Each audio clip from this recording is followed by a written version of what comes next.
Well, we've covered a lot of ground, but now it's time to move to our Pick 5 segment. We appreciate all of you for hanging out with us throughout the last hour or so. Now we can talk about how we're going to set up our Pick 5 wager. It's going to start in race number 9 on Saturday at Gulfstream Park. And remember, for a Pick 5, it's like a parlay. So we have to have a winner in every race. We can use a couple horses, though, in each of the races along the way. I know you wanted to talk a little bit about the one in race number 9 that we're going to use, right?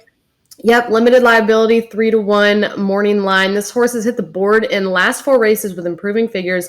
Also has an angle that I always love, which is a breeding angle. He's by the sire Kitten's Joy, and I always love Kitten's Joy horses going along on the turf. So we'll end up using 3 horses in this race. We're going to use the 1, the 8, and the 11. I like the 8 a little bit, Yamato, as a big price, who's returning to the turf after trying the synthetic the last couple times. And then Alexa, the 11, Bold Act, is the horse to beat. It's one of the Appleby runners who's faced really good company. So 1, 8, and 11, we'll use those 3 trying to make it through race number 9. Then we move to race number 10. This one is the Pegasus World Cup Filly and Mare Turf. We discussed this race with Bailey a little bit earlier on. Alexa, who did you want to talk about in here that we're going to use on the Pick 5?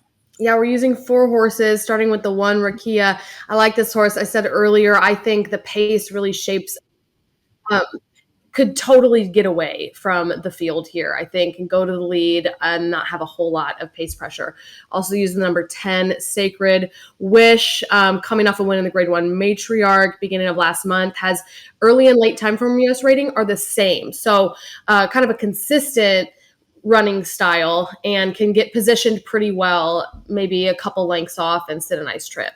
Super honest. The number 2, Pounce, will be one of the long shots that we use in the race. Pounce can sit close and is proven at Gulfstream Park. And then the 5, Fluffy Socks, kind of the opposite end of the spectrum. This is a horse who's going to drop way back. She hopes they go quick early. She's classy enough. She just needs the right kind of trip. That's the key with her. That's why you don't see her winning all that often. It's not that she's not good enough. It's just she's not fast enough early in a lot of these races. So 1, 2, 5, and 10, trying to make it through the Filly and Mare Turf. Then we move to race 11. Alexa, this is the inside information. How are we going to start it here? Yeah, we're using 2 horses in here, including the number 9, Emery, 3-1. Pretty short price, but proven, multiple graded stakes wins, consistent, is improving every race in her career. So I think can sit a really nice trip and fire this weekend. Yeah, the outside draw will be beautiful for Emery. Last year's winner was Olivia Darling, and Olivia Darling has some speed figures and has some speed ratings that are very fast and that are right up at the top with the rest of this field. So I think rounding back into form, she kind of threw a couple clunkers in earlier this year, but her most recent race was a nice win. I think that'll get her back into a real competitive effort on Saturday. So we're going to use the 8 and the 9 in race number 11. That means we need one of those 2 horses to win in order to move to race number 12. This is the Pegasus World Cup Turf. Alexa, we kind of feel like the 5 is the horse to beat, and then we'll throw in a fun long shot that will maybe give us a little bit of value. Yeah, Battle of Normandy, the 10 at 20-1. Samantha mentioned this horse is coming off 4 wins. And when a horse is on a winning streak, you want to include it, especially at these odds. Likes the distance, has some pace advantage if can get out early ahead of all of these late runners. I think the 5 Integration, probably the one to beat in here, was actually favored last year. Integration and Nation's Pride will both take a lot of money, but I prefer Integration, who I think is just lightly raced with more upside. Still only 10 career starts for this horse, so can continue to improve. We're going to double up. We use the 5 and the 10 as we turn the page to race number 13. It's the Pegasus World Cup Dirt. I think we're going to be 3 deep in this one, right?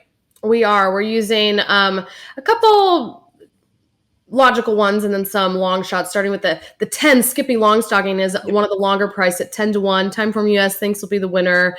Wins typically come on the front end and should be able to get that position. He's the one who I mentioned has run in this race twice with his worst efforts, disappointing efforts, but is in really good shape, and his figures are looking really great right now. And then you should sit close too, right? Not a lot of speed in this race. Exactly. Should have the pace advantage. And then the 11 Locked, 5-2, most lightly raced horse in here. But 6 starts, 4 wins, including Grade 1 wins. So definite fierce contender. Well, the 2 Saudi Crown is the horse that we all think will be on the front end, maybe the one they'll all be chasing. We take a look at the pick 5. It's a $72 play. I think that was our lucky number when we scored for about 5,000 a couple months ago. So maybe that's the key number. And I want to give a big shout out to our guests. Thank you so much to Bailey Armour, Samantha Perry, for Randy Moss for joining us. First Bet, our sponsors of the show. They're going to have a huge day. The first racing is at Gulfstream Park for Pegasus Day. And a big shout out to our producers, Mike and Rich, pulling the strings, the puppet masters behind, always making us look and sound so good. We appreciate all of you. And this show will re-air again. So if you missed it, don't worry. You can catch it again on Saturday.